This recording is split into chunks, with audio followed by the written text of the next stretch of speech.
Friends, welcome to my channel. मेरे channel को subscribe नहीं किया तो सब्सक्राइब कीजिए और बेल आइकन को जरूर दबाएं। सभी लेटेस्ट पाने के लिए जुड़िए हमारे साथ। और आप हमारे चैनल के टेलीग्राम चैनल पर भी जुड़ सकते हैं, जिसका लिंक आपको डिस्क्रिप्शन में मिल जाएगा। चलिए, आज हम कुछ दिन के अंतराल के बाद हम वीडियो बना रहे हैं। मैक्सिमम तो ज्वाइनिंग वगैरह की जो प्रोसीजर थी लगभग लगभग हो ही रही है। सभी लोग टेलीग्राम ग्रुप में जुड़े, वहां से लगभग लगभग सब कुछ इन्फॉर्मेशन मिल रहा है। कहाँ क्या ज्वाइनिंग है नहीं है वो सब चीज हो रहा है। वो प्रोसेस भी थोड़ा ठीक ठाक चल रहा है, उतना लेट भी नहीं है पिछले बार और बार की मुकाबले। इस बार जो है कि स्थिति कुछ ठीक है रिक्रूटमेंट प्रोसेस की। और ओवरऑल सबको लगभग लगभग मिल ही गया होगा। मैक्सिमम डिपार्टमेंट को मैंने कवर भी किया था, और फिर बीच में सभी लोग जब शेयर करना शुरू कर दिए थे तो मुझे लगा सबको न्यूज पहुंच रही है, तो ठीक है, नॉलेज में आ ही रहा है। और जो नहीं हुआ उसको मैंने वीडियो में भी बनाया, ज्वाइनिंग लेटर क्या आई नहीं आई, सब कुछ जो भी कुछ है। लेकिन आज ये वीडियो मैं बना रहा हूँ वो थोड़ा सा अलग तरह का बात हो गया है।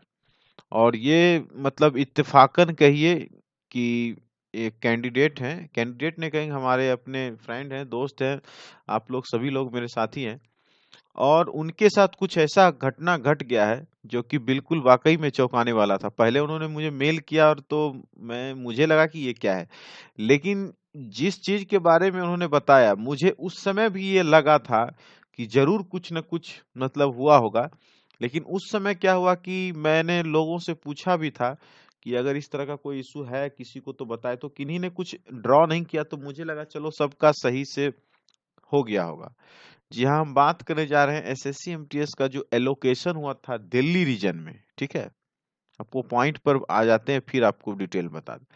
ये दिल्ली रीजन में आपको पता होगा, ये लास्ट में लगभग ये 30 नवंबर, यानी कि नवंबर के लास्ट में, यानी कहिए दिसंबर कह सकते हैं, और अभी दिसंबर लगभग 20 दिन 21 दिन बीत चुका है। 30 नवंबर को एक एलोकेशन हुआ था, रिवाइज नॉमिनेशन लिस्ट करके आया था। ये आप सभी लोग को पता होगा। मैक्सिमम इसमें ज्यादा नहीं, दो लिस्ट था जिसमें एक 46 कैंडिडेट थे और ये एक था जिसमें 78 कैंडिडेट का कुछ इसमें सिलेक्शन का री एलोकेशन करके ऐसा कुछ था, दिया गया था, रिवाइज्ड किया गया था। और इस जैसे ही ये हुआ था उस दिन हमको ऐसा लगा था कि जरूर इसमें से कुछ न कुछ तो आगे पीछे हुआ है, लेकिन किसी ने कुछ क्लियर बताया नहीं कि इसमें क्या है नहीं है। तो मुझे लगा चलो सबको सही सब कुछ मिल गया होगा, तो इसमें सोचने की कोई बात नहीं है। लेकिन ऐसा हुआ नहीं। एक हमारे हैं, उनका नाम प्रदीप है, नाम बाकी हम आपको बताएंगे उनके बारे में, जो उनके साथ चला है घटनाक्रम, और ये बिल्कुल अजीब है अपने आप में। पहले क्या हुआ है कि उनके साथ ये देख लीजिए, उनको पहले मिला क्या है। उनको एएसआई दिया गया है। ठीक है, उनको मिला क्या है, एएसआई, ये आर्कियोलॉजिकल सर्वे ऑफ इंडिया, ये उनका नाम है। ये 76 पर। ठीक है, अब उनके साथ हुआ क्या था फर्स्ट अलॉटमेंट में, वो देख लीजिए आप पहले। ये आ गया, इसमें उनको जो है ये नाम जो उनका था उसमें उसमें खाली कर दिया गया था उनका नाम एक्चुअली में। ये मेल में है, हाँ ये देखिए, उन्होंने मेल में सारे स्क्रीनशॉट भी शेयर किए। ये देखिए इनका, ये रहा इनका 269 में। और जो पहला एलोकेशन हुआ था तो इसमें उनको खाली रखा गया था, ये मतलब कुछ मिला ही नहीं, डिपार्टमेंट कुछ नहीं मिला। ठीक है, और जब नेक्स्ट एलोकेशन हुआ तो उनको मिल गया archaeological of survey of India.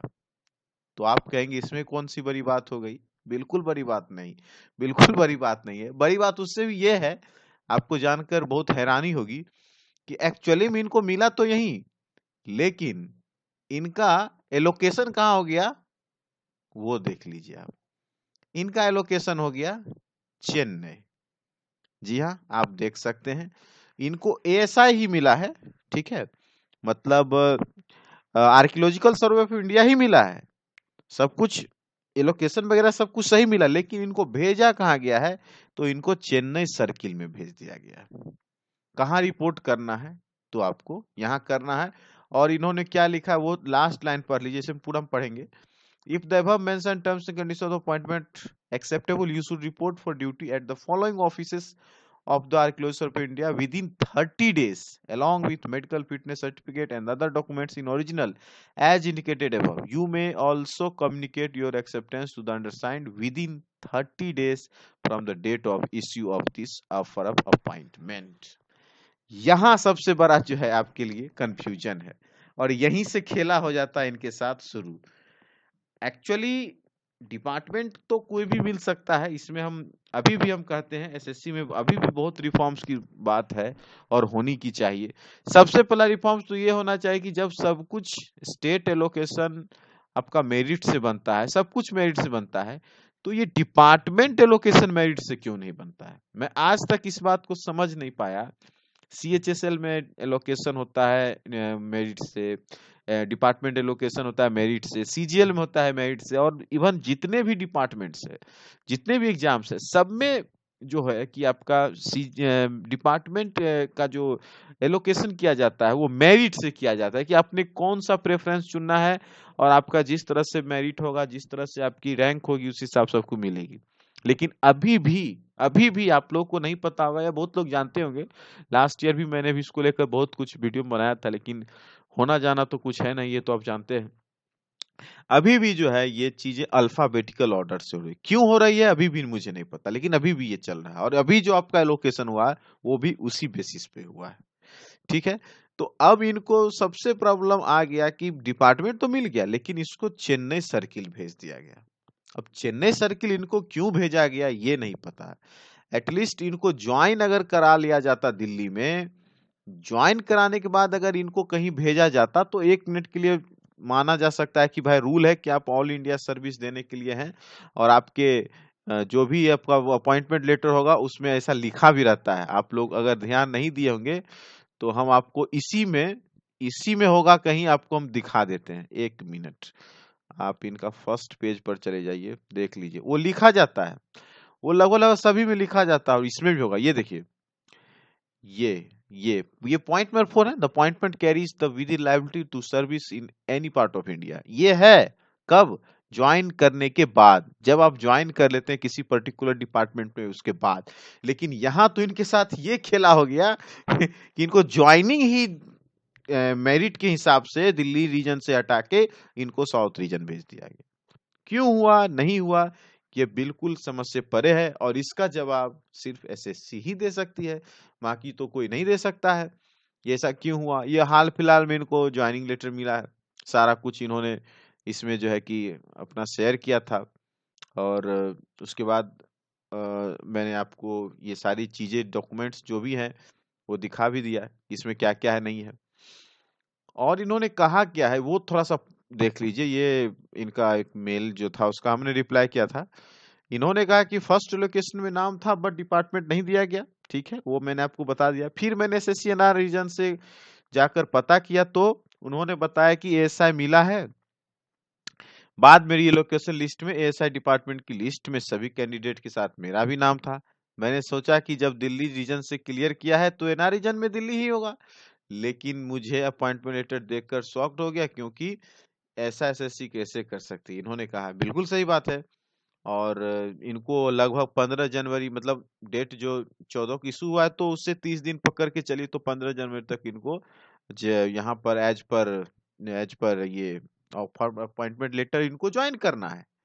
तो वाकई में ये अपने आप में काफी ही मतलब चौंकाने वाला चीज है कि ऐसे कैसे हो सकता है। भाई ठीक है, मेरिट में जो चीजें मेरिट की है वो आप ऐसे कैसे कर सकते हैं? ये तो पॉसिबल नहीं दिखता है। और हाँ, करने के आपके पावर्स हैं जब आप ये ज्वाइन कर लेते हैं, 2 महीना, 4 महीना, 6 महीना, साल भर, 2 साल के बाद आप इनको कहीं भी भेजा जा सकता है या भेज सकते हैं, कोई दिक्कत नहीं। लेकिन एक्चुअली मेरे कहने का मतलब ये है, कुछ लोग आएंगे कुछ बोल सकते हैं इसमें कि नहीं उनको भेजा जा सकता है, लेकिन बिल्कुल नहीं।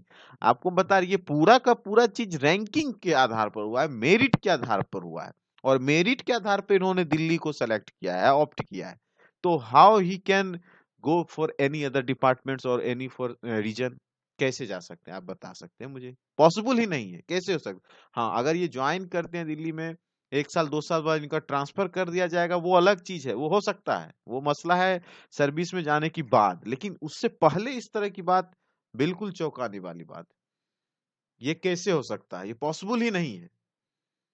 आप ही जरा सोचिए कि जिन-जिन को जहाँ-जहाँ लोकेशन मिला है, क्या उनको मिला है वो जगह कि नहीं मिला है? लेकिन इनके साथ तो ऐसा हो गया। अब क्यों हुआ? और मुझे लगता है सिर्फ इन्हीं के साथ नहीं और कुछ कैंडिडेट होंगे, क्योंकि इस लिस्ट में ऐसे बहुत सारे नाम मैं देख पा रहा हूँ, जो कि उस समय खाली थे और खाली था इसमें लिस्ट में इन्हीं का एक और जो लिस्ट था, उसमें बहुत ऐसे नाम थे जिनका खाली उसमें किया गया खाली पड़ा हुआ था और बाद में जो है कि उनको दिया गया है। जैसे देखिए इस लिस्ट में कुछ लोग हैं, 1 मिनट, इस लिस्ट में इनका ये एलोकेशन का था। हाँ, ये देखिए। अब इनके साथ-साथ इनका भी खाली है, इनका भी खाली है, इनके साथ 3 कैंडिडेट लगातार है जिनका खाली है। तो हो सकता है, अब इनके बारे में मुझे पता नहीं या इनके बारे में मुझे कोई जानकारी नहीं कि इनको कहाँ मिला है। ये 2 कैंडिडेट और हैं, मुकेश कुमार और कोई बलजीत कुमार करके, नहीं पता ये कहाँ है। लेकिन इनको भी हो सकता है कहीं दूसरी जगह मिल गया होगा, हो सकता है। मुझे तो जानकारी नहीं इनकी, और इन्होंने जानकारी साझा की तो मैंने आप लोगों के बीच इस बात को तथ्य के साथ रखा। अब बाकी इसका जवाब मैंने उनको मेल पर दे दिया है। इसका जवाब सिर्फ़ और सिर्फ़ एसएससी के पास है। एसएससी ही बता सकती है, क्लेरिफ़िकेशन दे सकती है कि आखिर क्यों हुआ, नहीं हुआ, और इसके लिए ये हर तरह के अपना जो भी उपाय है अपना सकते हैं। जो भी इनको करना है कर सकते हैं, आरटीआई कर सकते हैं, और भी जो मसला है इनको करके उनको इन्फॉर्मेशन ले सकते हैं। ये उनके अपना जुरिडिक्शन है, ये कर सकते हैं, इनका अपना राइट्स बनता है। ठीक है? तो ये कुछ ऐसा अभी तक वाकया है जो बिल्कुल अपने आप में थोड़ा हट के था, तो मुझे जैसे ही इनका सब चीज़ मुझे प्राप्त हुआ और कम क लगातार कम्युनिकेशन के साथ इन्होंने चीज़ें साझा की, तो फिर मुझे लगा कि आप लोग को भी बता दिया जाए कि कहीं आप लोग में से भी कोई ऐसे कैंडिडेट तो नहीं है, जिनके साथ इस तरह की कोई बात हुई है, या हुई है तो क्यों हुई है और इसके बारे में कौन बताएगा? तो सिर्फ़ और सिर्फ़ आपको इसके बारे में एसएससी ही बता सकती है। नॉर्दर्न रीजन वाले ही विशेष बता सकते हैं कि आखिर इन्होंने सेकंड एलोकेशन जो रिवाइज्ड किया था उसमें इस तरह के बदलाव क्यों किए, कि किसी जो जिस रीजन के लिए सिलेक्टेड थे या हुआ था उनका, उनको किसी और रीजन में क्यों भेज दिया गया, जबकि उनको फर्स्ट एलोकेशन में ऐसा करके दिया गया कि आपका दिल्ली में सिलेक्शन है, दिल्ली का सिलेक्शन में दिया गया है, लेकिन डिपार्टमेंट अलॉट नहीं किया गया था और बाद में उनको डिपार्टमेंट एलोकेशन के साथ किसी और रीजन में भेज दिया गया। तो चलिए, अब इस वीडियो में इतना ही रखते हैं। आप लोग भी देखिए, समझिए चीज़ों को क्या है, नहीं है। ये थोड़ा अपने आप में थोड़ा हट के सब्जेक्ट था, तो मुझे लगा कि चलो आप लोग के साथ साझा करता हूँ, और उनके लिए भी फ़ायदेमंद था, क्योंकि उनको भी पता चलना चाहिए कि ये चीज़ क्या हो सकता है, नहीं हो सकता। और विशेष मुझे लगता है कि वो एसएससी ज़रूर संपर्क करेंगे, ज़रूर जाएँगे, ज़रूर मिलेंगे। जो भी उनका चीज़ क्लैरिफ़िकेशन उनको ज़रूर मिलना चाहिए, आखिर क्यों हुआ, नहीं हुआ, और उसके बाद ही उनको तसल्ली मिले। तो यही मेरी उनके साथ, यही मैं उनके साथ साझा करना चाहता हूँ, और बाकी तो ख़ैर जो भी है वो तो चलता ही रहेगा, ठीक है? तो चलिए, बस इस वीडियो में इतना ही रखते हैं। वीडियो थोड़ा-सा बड़ा हो गया, लेकिन ख़ैर जो भी था पॉइंट मैंने आपको बताया। वीडियो अच्छा लगा हो तो लाइक कीजिएगा, ज़रूर लाइक कीजिए, शेयर कीजिए और चैनल को प्लीज़ सब्सक्राइब ज़रूर कीजिए। आप लोग के सब्सक्राइबर्स मेरे सब्सक्राइबर्स बहुत कम हैं। यूट्यूब पर तो मैं सक्रिय हूँ, लेकिन सब्सक्राइबर बहुत कम है, तो प्लीज़ आप लोग चैनल को सब्सक्राइब भी ज़रूर करें। Thanks for watching and best of luck.